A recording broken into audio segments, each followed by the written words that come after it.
Iron Sharpens Iron Devotional. Days I wanted to quit. Scripture, Psalms 126, verse 5. Those who plant in tears will harvest with shouts of joy.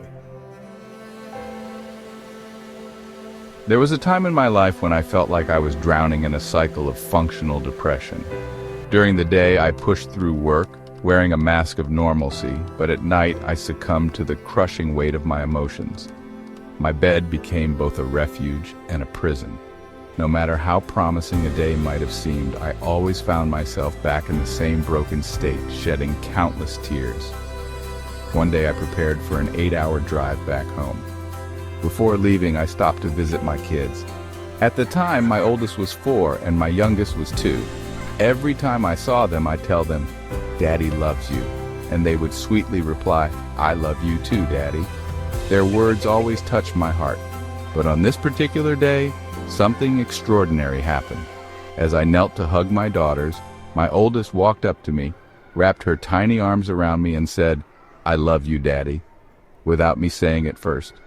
Her spontaneous declaration of love pierced through the haze of my despair and etched itself into my heart forever. In that moment, God used my daughter's words to remind me of His love. He spoke to my spirit, letting me know He was aware of my pain and would transform my tears into joy.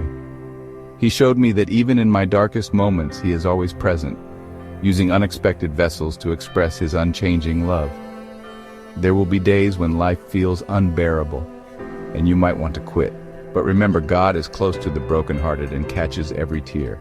What feels like the end of your story is often just the beginning of a new chapter.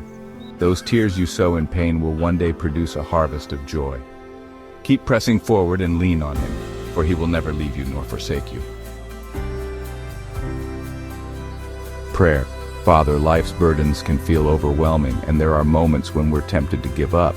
Thank You for catching our tears and using them to water seeds that will yield joy in due season. Help us to trust You, even when the way is unclear. Comfort our hearts and remind us of Your presence through the love You place around us. Amen.